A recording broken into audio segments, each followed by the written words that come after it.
World's best law of attraction money and success coach అయిన ప్రముఖ షేక్ అన్వర్ గారిచే జూన్ 1 హైదరాబాద్ లో జరిగే one day magic of law of attraction and millionaire mind workshop కి register చేసుకోండి. Welcome to Suman TV. నేను మీ Suman TV Nag. According to Vedic astrology కనుక మనం చూసుకుంటే జూన్ నుంచి డిసెంబర్ వరకు ఎస్పెషల్లీ హెల్త్ పరంగా మనం చూసుకుంటే అంటే వాతావరణంలో మార్పులు చేర్పులు కూడా చాలానే కనిపిస్తూ ఉంటాయి మనకి. అండ్ గోచార రీత్యా కనుక మనం చూసుకుంటే పుష్యమి నక్షత్రం వారికి ఎస్పెషల్లీ విమెన్కి హెల్త్ పరంగా ఏ విధంగా ఉండే అవకాశం ఉంటుంది అనేది ఈరోజు మనతో పాటు వేదిక్ ఆస్ట్రాలజర్ ఉమా గారు ఉన్నారు. అది వారి మాట్లాడి తెలుసుకుందాం. నమస్కారం ఉమా గారు. నమస్తే నాగరాజ్ గారు. ఇప్పటి వరకు మే వరకు కనుక మనం చూస్తామంటే జనరల్గానే మీరు రెగ్యులర్గానే చెప్పారు అంటే షష్టగ్రహ కూటమి తర్వాత చాలా మార్పులు చేర్పులు ఉండేటువంటి అవకాశం ఉంటుంది. ఎక్కడా లేనటువంటి యుద్ధ వాతావరణం ఒకటి ఏర్పడే అవకాశం ఉంటుంది. అట్ ద సేమ్ టైం మీరు చెప్పడం జరిగిందంటే భూకంపాలు కూడా వచ్చేటువంటి అవకాశం ఉంటుంది అని చెప్పేసి. అండ్ వచ్చేటువంటి ఇది కూడా కొంతమందిలో కొన్ని అంటే దోషాలు రోగ దోషాలు కూడా బయట పుట్టేటువంటి అవకాశం ఉంటుందన్నారు. పుష్యమి నక్షత్రం వారికి ఎస్పెషల్లీ విమెన్కి కనుక మనం చూసుకుంటే అండి జూన్ నుంచి డిసెంబర్ వరకు ఏ విధంగా ఉండేటువంటి అవకాశం ఉంటుందంటారు అసలు? పుష్యమి నక్షత్రం అనగానే జనరల్గా కర్కాటక రాశికి సంబంధించినటువంటి నక్షత్రం అండి. 4 పాదములు కర్కాటక రాశిలో సంచారం చేస్తూ ఉంటాయి. అధిపతి శని భగవానుడు కర్కాటక రాశికి సంబంధించి చంద్రుడు ఆధిపత్యం వహిస్తూ ఉంటారు. వీళ్ళకి పుష్యమి నక్షత్రం వాళ్ళు ఎంత అతి మంచితనము అని అంటే వాళ్ళని వాళ్ళే మోసం చేసుకుంటారు. ఈ మాట ఎందుకు చెప్తున్నానంటే వీళ్ళకి ఎక్కువగా ఫిజికల్గా హెల్త్ ఇష్యూస్ కన్నా మెంటల్గా సైకలాజికల్గా ఇబ్బందులు చాలా ఎక్కువగా ఉంటాయి. స్ట్రెస్ కావచ్చు, ఫ్రస్ట్రేషన్ కావచ్చు, వాళ్ళ మీద వాళ్ళకు ఒక కోపము, అసంతృప్తి, చికాకు, నేను ఎందుకు ఇలా బిహేవ్ చేస్తున్నాను, ఎందుకు అందరికీ హెల్ప్ చేసి మోసపోతున్నాను అనే ఒక భావన, నన్ను ఎందుకు ఎవరు పట్టించుకోరనే ఒక హర్టింగ్ ఫీలింగ్ అవన్నీ చాలా ఎక్కువ ఉంటాయి. అంటే సైకలాజికల్గానే ఎఫెక్ట్ అయ్యేటువంటిది ఎక్కువగా ఉంటుంది. అయితే ఇప్పుడు ఫిజికల్గా కూడా హెల్త్ కోసం మనం మాట్లాడుకోవాలి కాబట్టి ఖచ్చితంగా పుష్యమి నక్షత్రము కర్కాటక రాశికి సంబంధించి ఏవైతే జ్యోతిష శాస్త్రమో హెల్త్ ఇష్యూస్ని అడ్రస్ చేసిందో వాటి కోసం మాట్లాడదాము. ఫస్ట్ ఆఫ్ ఆల్ ఏంటి అంటే పుష్యమి నక్షత్రం వాళ్ళు జాగ్రత్తగా ఉండాల్సింది ఇందాకటి వరకు పునర్వసు వరకు కూడా మనం పొట్ట వరకు సంబంధించిన ఆరోగ్య సమస్యలుగా చెప్పుకున్నాము.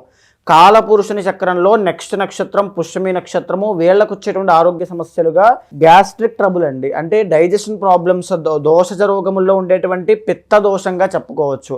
అదేవిధంగా గాల్ బ్లాడర్లో స్టోన్స్ రావడము, చాలామంది విమెన్కి గాల్ బ్లాడర్ స్టోన్స్ అవ్వచ్చు, ఫ్యాటీ లివర్ ఖచ్చితంగా చూస్తారు. ఈ ఫ్యాటీ లివర్ కావచ్చు, గాల్ బ్లాడర్ స్టోన్స్ కావచ్చు, వీళ్ళకి ఖచ్చితంగా ఉండే అవకాశము. జాండీస్ విషయంలో అండ్ మేజర్గా 3 ప్రాబ్లమ్స్ అండి ఈఎన్టీ విషయంలో, రెస్పిరేటరీ, సైనస్ ప్రాబ్లమ్స్ పుష్యమి నక్షత్రం వాళ్ళకి ఉంటాయి. సో ఎక్కువగా ఈ ఆరోగ్య సమస్యల విషయంలో జాగ్రత్త చూసుకోండి. అందుకే మనం ఇన్డెప్త్గా చార్ట్లోకి వెళ్తే కనుక ద ఒరిజినల్ 6th లార్డ్ మీకు గురుడు అవుతారు. వృద్ధాప్యం దగ్గరికి వచ్చే కొద్దీ అంటే అబోవ్ 45 తరువాత నుంచి మీకు హార్ట్ ట్రబుల్ అనేటువంటిది ఎక్కువగా అవ్వడము, కొలెస్ట్రాల్ సంబంధిత వ్యాధులు అనేటువంటివి ఎక్కువగా రావడం అవకాశం ఉంటుంది. సో హార్ట్ యొక్క హెల్త్ని చాలా జాగ్రత్తగా చూసుకోండి.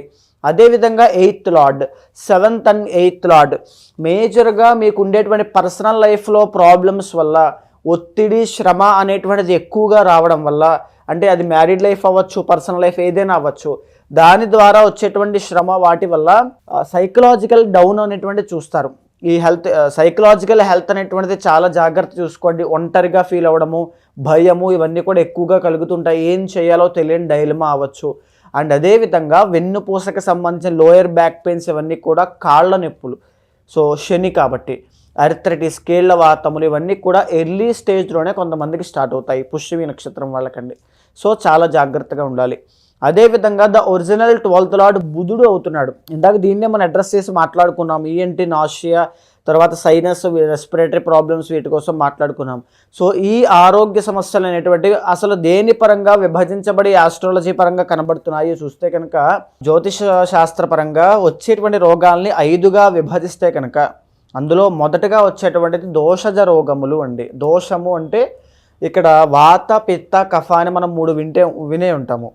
దోషజ రోగము తీసుకుంటే ఫస్ట్ ఆఫ్ ఆల్ దీంట్లో వాతము అంటే అర్థరైటిస్, కీళ్ల వాతములు, పక్షవాతములు ఇవన్నీ చూస్తూ ఉంటాం కదా. అంటే నొప్పులు బాగా, మోకాళ్ళ నొప్పులు, వీపు నొప్పులు ఇవన్నీ వస్తూ ఉంటాయి. ఇది వాత దోషము. తర్వాత వచ్చేసరికి పిత్త దోషము అని అంటే డైజెషన్ ప్రాబ్లమ్స్, గ్యాస్ట్రిక్ అవ్వచ్చు, ఎసిడిటీ అవ్వచ్చు, రెస్పిరేటరీ అవ్వచ్చు, ఇవన్నీ కూడా ఈ పిత్త దోషంలోకి వస్తుంది. అండ్ మూడవది కఫ దోషము, జలుబు, తర్వాత జ్వరము, తర్వాత ఫ్లమ్కి సంబంధించినటువంటివి అండ్ దగ్గు, ఇవన్నీ కూడా వచ్చేటువంటివి కఫ దోషములు. రెస్పిరేటరీ ఉబ్బసము, ఆయాసము, ఇవన్నీ కూడా దీంట్లోకి వస్తాయి. అంటే రెండవది చాలా ముఖ్యమైనది ధాతుజ దోషము. ఇప్పుడు మనం మాట్లాడుకున్నది ధాతుజ దోషము అంటే హార్మోనల్ ఇంబ్యాలెన్స్ అని చెప్పచ్చు, లేదా టిష్యూస్ వల్ల వచ్చేటువంటి ఇబ్బందులు అని చెప్పచ్చు. చూస్తే చాలామందికి అండి థైరాయిడ్ అనేటువంటి హార్మోన్ ఇంబ్యాలెన్స్ వల్ల సంతానం అనేటువంటిది చాలా ఇబ్బంది అవుతుంది. చాలా ఇబ్బంది, హెల్త్ ఇష్యూస్ అనేటువంటి దానివల్ల ఫేస్ చేస్తుంటారు. పీసీఓడి, ఇవన్నీ కూడా దాని మూలంగా వస్తాయి, ఆ కేటగిరీలోకి వస్తాయి. ఇన్సులిన్ అనే హార్మోన్ వల్ల డయాబెటీస్ కావచ్చు, ఇవన్నీ ప్యాంక్రియాస్కి ఎఫెక్ట్ అవ్వడం ఇవన్నీ జరుగుతూ ఉంటుంది. అండ్ ఇంకా చెప్పాలి అంటే టెస్టోస్టిరాన్, ఇవన్నీ కూడా ధాతుజ రోగముల్లోకి ఈ ఆరోగ్య సమస్యలన్నీ వస్తాయి. మూడవది మానసిక రోగము. కొంతమందికి చూస్తే నాగరాజు గారు భయము అనేటువంటిది, అంటే వచ్చినటువంటి హెల్త్ ఇష్యూ ఎంతదైనా ఏం జరుగుతుందో ఏమైపోతుందో తెలియని ఆందోళన, యాంగ్జైటీ, భయము అనేటువంటివి చాలా ఎక్కువ అయిపోతాయి. సైకలాజికల్గా సెల్ఫ్ ఎస్టీమ్ కోల్పోయి చాలా డౌన్ అయిపోతారు, ఏ పనిలోనూ ముందుకు వెళ్ళలేకపోతారు.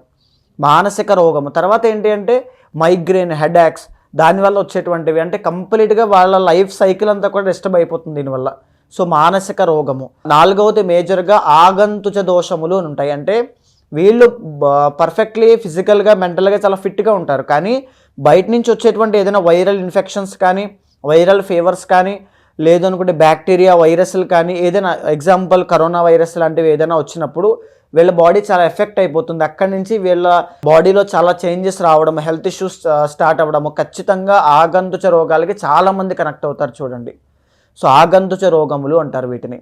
ఇక అయితే ఐదవది కర్మజ దోషము, కర్మజ రోగములు అని ఉంటాయి. అంటే బైబాన్ పుట్టడంతోనే కొంతమంది కొన్ని ఆరోగ్య సమస్యలతో పుడతారండి. అంటే మాటలు సరిగ్గా రాకపోవడము, కాన్జెనిటల్ డిసీజెస్ అంటారు, సిహెచ్డి హార్ట్ ట్రబుల్ అంటారు. సో ఇవన్నీ కూడా అంటే పుట్టడంతోనే వీళ్ళకి ఆ జెనెటికల్గా వస్తూ ఉంటాయి, దానివల్ల వచ్చేటువంటి సమస్యలుగా విభజించబడి ఉన్నాయి. అయితే ఈ కర్మజ దోషాలు చూస్తే కొంతమందికి మనం జాతకం చూసేటప్పుడు సంతాన దోషం ఉన్నప్పుడు పుట్టబోయేటువంటి పిల్లలు బాల అరిష్టములతో జన్మిస్తారమ్మా అని కొంతమందికి మనం చెప్తాము. సో వాళ్ళని కర్మజ దోషాలలాగా వేయచ్చు. అంటే ఆ పిల్లలు పుట్టడంతోనే ఒక బాల అరిష్ట దోషము, ఆ గండంతో జన్మించడము, కర్మజ దోషం బై బార్న్ వాళ్ళకి వచ్చింది కాబట్టి. సో కర్మజ దోషంతో జన్మించిన వాళ్ళు చాలామంది కూడా తల్లిదండ్రులు ఇప్పుడు వాళ్ళ పిల్లల కోసం ఇబ్బంది పడుతూ ఫేస్ చేస్తూ ఉంటారు. ఈ 5 రకాల రోగ దోషాల్లో కనుక మనం చూసుకుంటే అండి, గోచార రీత్యా పుష్యమి నక్షత్రం వారికి ఏవి ఉండేటువంటి అవకాశం ఎక్కువ ఉంటుంది? ఎస్పెషల్లీ జూన్ నుంచి డిసెంబర్ వరకు ఎలా ఉంటుందండి వీళ్ళకి? ఇందాక మనం చెప్పుకున్న ఈ యొక్క నాష్యా ఇవన్నీ కూడా దేని ద్వారా మేజర్గా వీళ్ళకున్న 2 దోషాలు ఏంటంటే అండి, దోషజ రోగములు. ఎందుకు అంటే దీంట్లో చూడండి, వాత, పిత్త, కఫ అన్నీ కూడా ఈ 3 కూడా దోషజ రోగముల్లోకే వస్తుంది. సో మేజర్గా పుష్యమి నక్షత్రం వాళ్ళు ఇబ్బంది పడేటువంటిది దోషజ రోగము. రెండవది మానసికం అండి, అంటే చాలా ఎఫెక్ట్ అవుతారు. అంటే మనం ఎప్పుడైనా చూడండి, పుష్యమి నక్షత్రం కోసం ఎంత గొప్పగా చెప్పుకున్నామో దేంట్లోనైనా, వీళ్ళు ఎవరినైనా కేర్ తీసుకునే విధానం, విలువ ఇచ్చేటువంటి విధానము, ఆ అతి మంచితనము. అంటే ప్రపంచంలో మంచి వాళ్ళందరూ అంతరించిపోయారు అంటే లేదు, పుష్యమి నక్షత్రం వాళ్ళు ఇంకా ఉన్నారని చెప్పుకోవచ్చు. అంటే అలాంటి మంచితనం వీళ్ళకు ఉంటుంది. అంటే అవతల వాళ్ళు ఏమనుకుంటారో అని చెప్పి వీళ్ళే ముందు బాధపడి ఆ మంచితనము, మొహమాటము ఇవన్నీ వీళ్ళకి ఎక్కువగా ఉంటాయి. సో దానివల్లనే కావచ్చు, ఎనీథింగ్ దేనివల్లనైనా సరే మెంటల్ స్ట్రెస్ అనేటువంటిది చాలా ఎక్కువైపోతుంది. సో ఎక్కువగా ఆలోచించి మనసు పాడు చేసుకోవద్దు. మానసికంగా దోషజ రోగములు తగ్గడం కోసము ఇందాకైతే ఏదైతే మనం హెల్త్ ఇష్యూస్ కోసం చెప్పుకున్నామో ఇవన్నీ అంటే మేజర్గా మీ పర్సనల్ చార్ట్ అనేటువంటి చాలా ఎక్కువగా ఎఫెక్ట్ ఉంటుందండి. ఇక్కడ మనం డిఫాల్ట్గా చెప్పుకున్నాం, ఒకవేళ మీ పర్సనల్ చార్ట్లో చంద్రబలం బాగుంది అనుకుంటే చాలా ఈజీగా వచ్చేటువంటి మెంటల్ స్ట్రెస్ని వాటిని ఈజీగా ఇలా ఓవర్కమ్ చేసేస్తారు వీళ్ళు. చంద్రబలం బాగుండాలి. చంద్రుడు మనస్సు కారకుడు, చంద్రమో మనసో జాతః అని. సో రాహుకేతుల యొక్క బలం కూడా బాగుండాలి. రాహుకేతుల బలం బాగుంటే యోగాన్ని ఇస్తారు, ఒకవేళ బాగాలేకపోతే డౌన్ఫాల్ని ఇస్తారు, అది హెల్త్ ఇష్యూస్ అయినా ఏదైనా సరే. So 6th, 8th, 12th houses ఒకవేళ బాగున్నాయి అనుకుంటే చాలా ఈజీగా హెల్త్ ఇష్యూస్ని ఓవర్కమ్ చేస్తారు. ఇప్పుడు మనము జూన్ నుంచి డిసెంబర్ వరకు మాట్లాడుకుంటున్నాము. మొన్న జరిగిన మే 15th తర్వాత నుంచి గురు బలము అనేటువంటిది వీళ్ళకి తగ్గింది. గురుడు 12th హౌస్లోకి ఎంటర్ అయ్యారు. 12వ స్థానము క్రానిక్ హెల్త్ ఇష్యూస్కి, లాంగ్ లాస్టింగ్ హెల్త్ ఇష్యూస్కి సూచన చేస్తూ ఉంటుంది. గురుడు ఆరోగ్యకారకుడు, సంతానకారకుడు, సక్సెస్కి, మంచికి, ఐశ్వర్యానికి ఆయనే కారకుడు. కాబట్టి ఆయన ఎప్పుడైతే 12వ స్థానంలో ఉన్నాడో మేజర్గా ఇప్పుడు ఈ టైంలో హెల్త్ ఇష్యూస్ రాకుండా చాలా జాగ్రత్త పడాలి. రెండవ ఇబ్బంది బాగా చూడండి, అష్టమ స్థానంలోకి రాహు రాబోతున్నారు మే 18 తర్వాత. దీని మూలాన మెంటల్ స్ట్రెస్ అనేటువంటిది, అంటే ఏదో ఒక దాని మీద పని మీద కష్టపడి అది అవ్వకపోతే ఎంత అసంతృప్తి డౌన్ అయిపోతారో అది ఫేస్ చేసే అవకాశాలు చాలా ఎక్కువగా ఉంటాయి. దేని మీద హోప్ పెట్టుకోవద్దు. మానసికమైనటువంటి హైప్స్ చూడడానికి, ఆ హైలో ఉండడానికి ఎక్కువగా మెడిటేషన్ చేయండి. సెల్ఫ్ కాన్ఫిడెన్స్ బిల్డ్ అవుతుంది. అండ్ హెల్త్ ఇష్యూస్ ఎక్కువగా ఉన్నాయి అనుకుంటే బెస్ట్ రెమెడీ మీ యొక్క జాతకానికి దానికి సూర్య నమస్కారములు ఆచరించండి. ఖచ్చితంగా ఉదయమే లేచి సూర్యుడికి నమస్కారం చేయండి. అదే కాకుండా ఇంకా తీవ్రంగా హెల్త్ ఇష్యూస్ ఉంటే బ్రాహ్మణులతో సూర్య నమస్కారములు మీ ఇంట్లో కానీ దగ్గరలో ఆలయంలో కానీ ఆచరింప చేయండి. 100% మీ హెల్త్ అనేటువంటిది చాలా బాగుంటుంది. Both mental and physical health రెండు కూడా బిల్డప్ అవుతాయి. ఎలా సార్ అంటే కమింగ్ 6 monthsలో వీళ్ళకి ఈ విధంగా ఉంటుందని చెప్పేసి చెప్తున్నారు కదా, కొంతమంది డెఫినెట్గా మీ దగ్గర అప్రోచ్ అయ్యి పర్సనల్ చాట్ ప్రకారం, ఇప్పుడు మీరంతా చెప్పింది గోచర రీత్యా, పర్సనల్ చాట్ ప్రకారం కనుక మనం చూసుకుంటే ఏ విధంగా ఉంది, ఇంకా ఏమన్నా ఎక్స్ట్రీమ్ ఉండేటువంటి అవకాశం ఉందా అని చెప్పేసి తెలుసుకోవాలనుకునేటువంటి వాళ్ళు ఉంటారు. మిమ్మల్ని అప్రోచ్ అవ్వాలంటే ప్రాసెస్ ఏంటి? తప్పకుండా అండి, అలాంటి వాళ్ళు ఎవరైనా ఉంటే మీకు కింద కనిపించే నెంబర్కి కాల్ చేస్తే మా వాళ్ళు మీకు పూర్తి వివరాలు అందిస్తారు. కానీ మనం మాట్లాడుకునేటువంటి అంశాలన్నీ కూడా గోచారపరంగా డిఫాల్ట్గా మనం చెప్పుకుంటున్నామండి. వాళ్ళ యొక్క గ్రహగతుల యొక్క ఆధారంగా కానీ వాళ్ళ పర్సనల్ చార్ట్లో ఉండేటువంటి కాంబినేషన్స్ వాళ్ళకి విత్ ఇన్ డేస్లో తగ్గిపోయేటువంటి ఆరోగ్య సమస్యలుగా ఉండొచ్చు, లేదా లాంగ్ లాస్టింగ్ క్రానిక్ డిజార్డర్స్గా తీసుకువెళ్ళేటువంటి ఆరోగ్య సమస్యగా మారచ్చు. ఈ రెండు విషయాల్లో ఏది ఏ నిర్ణయానికి రావాలంటే పర్సనల్ చార్ట్ మీద ఆధారపడి ఉంటుంది.